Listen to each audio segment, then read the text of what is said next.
Hi. So I want to talk to you tonight about how children learn. And what we have learned over the years is they learn better by doing.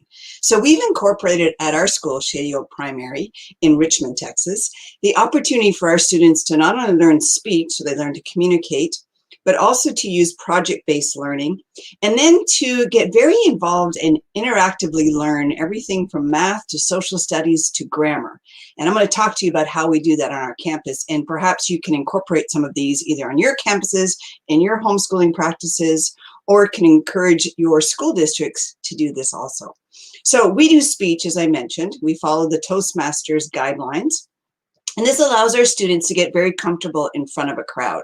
It allows them to really hone their voice and to be able to communicate with others in what most adults fear to be one of the most scariest things on the planet, which is public speaking. So we get them started early. I learned many years ago, reading it in a Reader's Digest, an article about a man who wanted to go fishing, was very excited, and he came home to tell his wife that he had been selected out of all the other salesmen to take one of their top clients fishing up in Alaska, and his wife was mortified.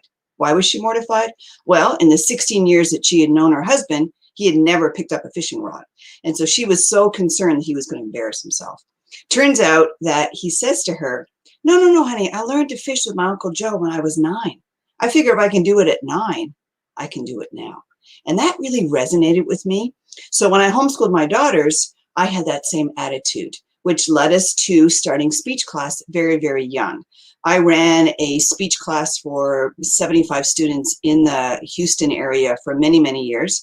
And now I do it with my elementary school students. We meet once a week. Everyone has a job and a role that they must attend to, whether it be speaking, running the table topics where they ask questions. Perhaps they're running the meeting as the chairperson. They may be a speaker. There's several different jobs, because what we've also learned is if you don't have a job, it's not that fun to be in speech class. So everybody wants to be involved and doing stuff. Children love to do.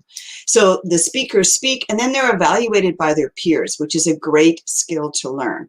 How do you give someone constructive criticism in a way that boosts them, acknowledges their growth and things that they've improved upon, but also gives them something to work towards, to really hone their skills a little bit better. I've had students get up and be evaluated by someone who really basically said, yeah, it was good, and be very angry and upset that they didn't get any constructive criticism to improve their ability to make the next speech that much better.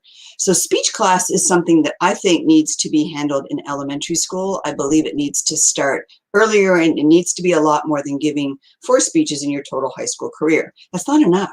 It's not enough to build the confidence. And we talk to our students about what it feels like to be nervous and what it feels like to be excited.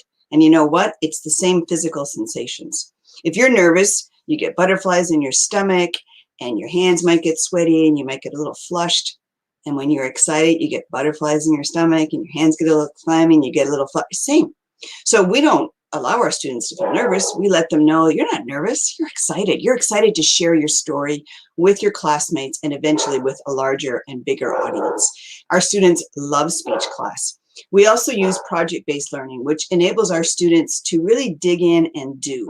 Teachers then become facilitators. They're not the ones that are at the front of the class teaching them everything. They're discovering and learning and meeting the goals of the opportunity for them, but they're figuring out how to meet those goals, and they're determining what their piece of the project is going to look like, and they're collaborating with their peers. Currently, our students are still working on the electoral process, and they're getting ready to do a virtual museum exhibit that will be school-wide, and they'll have an opportunity to show that to the public. So they're super excited. They have gone into all the different processes of the electoral process. They have researched different presidents. They've looked at everything that has happened in those milestones, suffrage movement, when African Americans got the right to vote, when women got the right to vote with suffrage, when you didn't have to be a landowner to be, all those milestones they've researched, developed, and came up with their unique way of showing that to others. We also really enjoy being able to act things out, right? It's really fun to use manipulatives to solve a math problem. It's really fun to get up and do a skit to show others how you can resolve conflict. It's really fun to do a video that explains to both the staff and your students that you're in school with that you understand the rules because you just did a video explaining what to do at school and what not to do at school. So we use all of those mediums to really allow our children to get in and really feel like they're part of the process. Strongly encourage you to do the same. If you want to learn more about this or reach out to me, I'd be happy to speak to you about it. You can reach me at delder@shadyoakprimary.com, or you can call the school 281-344-1291. Thank you for listening. Have a great afternoon, and we will talk soon.